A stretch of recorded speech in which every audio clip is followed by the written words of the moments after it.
गांव के एक कोने में एक छोटा सा कच्चा मकान था जिसमें रमेश अपनी माँ के साथ रहता था। माँ के स्नेह और संघर्ष से भरा वो घर खुशियों से जगमगाता था, लेकिन एक चिंता माँ को हमेशा सताती थी, रमेश की टाल मटोल की आदत। रमेश का हर काम के लिए एक ही जवाब होता, आज नहीं, कल से करेंगे। माँ समझाती, डांटती, प्यार से मनाती, पर वह बस मुस्कुराकर टाल जाता। माँ की आंखों में चिंता की लकीरें गहराती जाती, लेकिन रमेश पर कोई असर नहीं होता। आलस्य की आदत और माँ की चिंता। एक दिन माँ ने उदास मन से कहा, बेटा, आंगन में रखी गेहूं की बोरियां ढक देना, आसमान में बादल छाए हैं, बारिश आ सकती है। रमेश खेल में मगन था। उसने बिना देखे ही कहा, माँ, आज नहीं, कल सी करेंगे। माँ ने उसकी ओर देखा। आंखों में चिंता का सागर लहरा रहा था। वह जानती थी यह आलस्य एक दिन उसे बड़ा सबक सिखाएगा। उस रात अचानक तेज आंधी और बारिश आ गई। बिजली की गड़गड़ाहट से पूरा गांव थर्रा गया। माँ खिड़की से आंगन में भीगती गेहूं की बोरियां देख रही थी। आंखों में दुख का समंदर उमड़ पड़ा।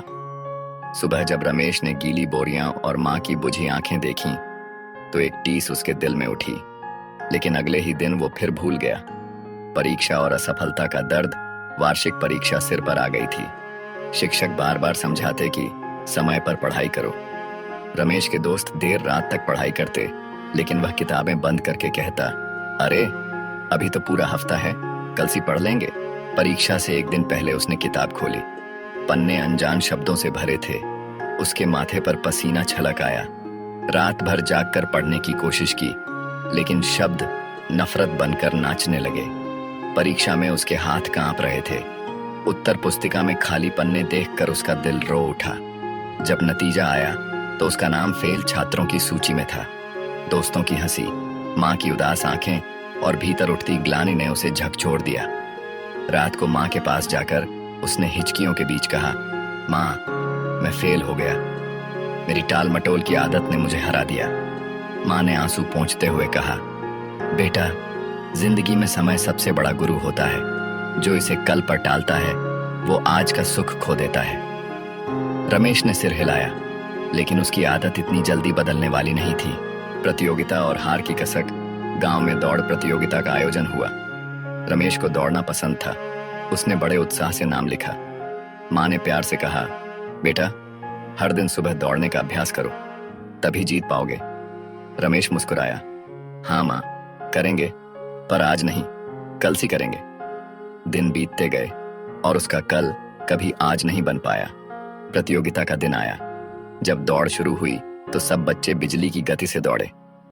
रमेश ने भी पूरी ताकत लगाई, पर कुछ ही कदमों में उसका दम फूल गया। उसकी टांगें कांपने लगीं और वह जमीन पर गिर गया। दर्शकों की आवाजें धुंधली पड़ गईं, पर उसके दिल में एक आवाज गूंज रही थी, आज नहीं, कल सी करेंगे। दौड़ खत्म हो गई थी। रमेश हार गया था। वह आंसू पोंछता हुआ घर पहुंचा और माँ की गोद में सिर रखकर फूट फूट कर रो पड़ा। माँ, मैं फिर हार गया। मैंने खुद को धोखा दिया। माँ ने गले लगाते हुए कहा, बेटा, समय को कल पर टालने वाले को जीत कभी नहीं मिलती। उस दिन रमेश की आत्मा तक यह बात गूंज गई।